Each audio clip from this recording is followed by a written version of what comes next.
¿Qué tal? Para finalizar vamos a hablar sobre los tejidos vegetales. Eh, los tejidos vegetales existen dos tipos de tejidos, los meristemáticos o embrionarios y los definitivos o adultos. Meristemáticos, embrionarios, parenquimas de sostén, conductores, protectores. Estos últimos dos son de adultos. Hablemos sobre los meristemos epicales. Los meristemos epicales están presentes en los extremos de raíz y tallo, conocido como radical y caulinar, respectivamente. Son los responsables del crecimiento primario de la planta. Ellos son los responsables de que la planta vaya creciendo poco a poco. Son los encargados de que la planta se desarrolle normalmente. Los meristemos laterales. Los meristeles laterales o secundarios aparecen posteriormente cuando la planta se ha completado el crecimiento primario en longitud y desarrolla el crecimiento secundario. El cambium y el felógeno son dos meristemos secundarios.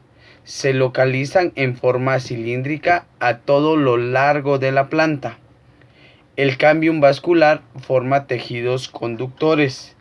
El xilema y floema secundario o leño de los árboles y el cambium suberoso o felógeno, que es el que forma la peridermis, comúnmente llamada corteza.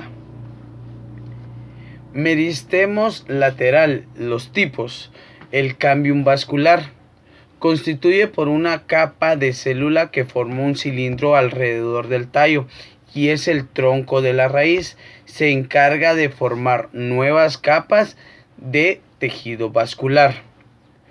Meristemos lateral, el cambium del corcho, formado por un cilindro delgado que se localiza en la corteza externa. Podemos decir la cáscara del palo, ¿verdad? Los tejidos definitivos se encuentran distribuidos por toda la planta en tres grupos llamados sistemas. Algunas de sus células están muertas y otras permanecen vivas, aunque muchas cosas han perdido, en muchos casos, han perdido su capacidad de división. El sistema fundamental incluye tres tipos de tejidos: el paraquima, colequima y esclerequima. Sistema epidérmico incluye dos tipos de tejidos: el epidermis y peridermis. El sistema vascular incluye también dos tipos de tejidos: xilema y floema. El paraquimáticos, tejidos simples formados por células que se encuentran en todo el cuerpo vegetal. Sus células realizan varias funciones según el lugar en que se encuentren. Son células redondeadas y de pares delgadas. Son células caracterizadas por la presencia de espacios aéreos intercelulares que varían de tamaño. Cumplen una función tanto de producción como de almacenamiento de alimentos. El paraquima. Existen varios tipos de paraquima. Paraquima fotosintético o clorofiliano. Se localiza en la parte expuesta a la luz. Posee cloroplastos encargados de llevar a cabo la fotosíntesis. Quiere decir la parte externa del vegetal. La paraquima no fotosíntico o aclorofina se localiza en la parte no expuesta a la luz, las capas profundas de los tallos y las raíces, que estas son partes de la vegetación o de una célula vegetal que no se encuentra expuesta a la luz. Sus células presentan leucoplasto y amiloplastos, donde se almacenan sustancias de reserva. Podemos decir que la paraquima no fotosintético es como una bodega de almacenamiento. La colenquima fundamental del sostén, formado por células vivas. Estas células sí están vivas completamente. Son células alargadas que presentan paredes secundarias engrosadas, especialmente en las esquinas.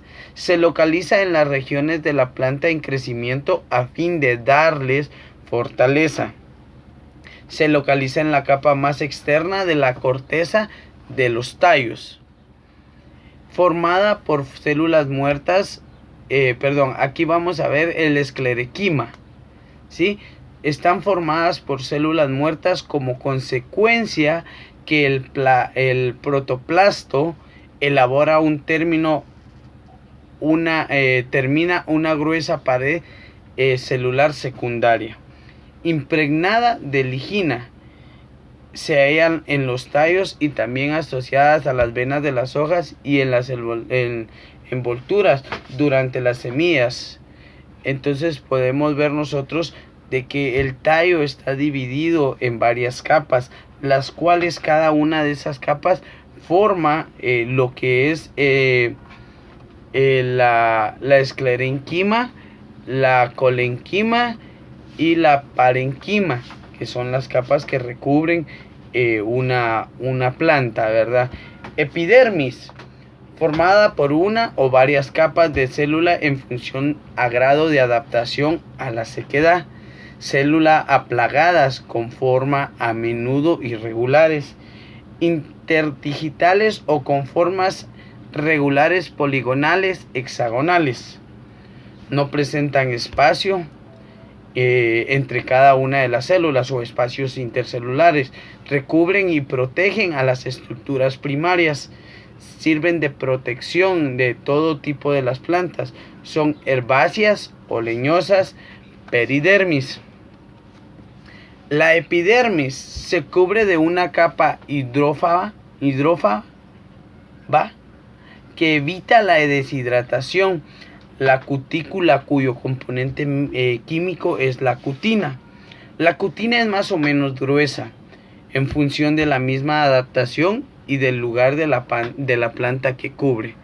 La epidermis, las plantas adaptadas a climas secos, xerófitas, acumulan por encima de las cutículas cantidades más o menos notorias de cera que pueden formar relieves peculiares. La epidermis está formada fundamentalmente por suber o corchos protectores. Las células están muertas con paredes muy gruesas e impregnadas de suberina, sustancia similar a la cera, para protección de ellas mismas. También cuentan las plantas o la célula vegetal con tejidos conductores o vasculares, formados por dos tipos de tejidos que se clasifican según el tipo de la savia que conducen. Xilema o vasos leñosos transportan el agua y sales. Savia bruta en sentido ascendente, para arriba, ¿verdad? Desde la raíz hasta las hojas. Es como les comentaba, ¿verdad? Toma los nutrientes de la tierra y los va transportando hasta las hojas o hasta lo más alto de la planta. Tenemos también el floema o vasos liberanos. Transportan de los alimentos elaborados savia elaborada desde las hojas al resto de las plantas. Esto ya viene en forma descendente, de arriba para abajo. Tanto xilema por floema son tejidos complejos formados por varias células. Están formados también por las células muertas que aparecen muy gruesas, ¿verdad? Las traqueas son células que recubren y fortalecen lo que es la célula vegetal. El floema, formado por células alargadas pero vivas, a diferencia de otras partes de la célula que trabajan también con células muertas, ¿verdad? Los extremos de cada célula sufren perforaciones llamadas fibras, formando la placa cribosa. El citoplasma permanece, aunque desaparece algunos organulos. pero permanece ahí. Se coloca una detrás de las otras formando los vasos cribosos o liberianos. Un conjunto de vasos cribosos junto con las células paraquemáticas acompañadas y fibras escleroquímicas se denomina tejido liberiano o floema. Entonces, estas son las partes o la estructura de una célula vegetal, de un tejido vegetal, para que tengamos una idea. Muchísimas gracias por su atención. Nos seguimos viendo en el próximo video.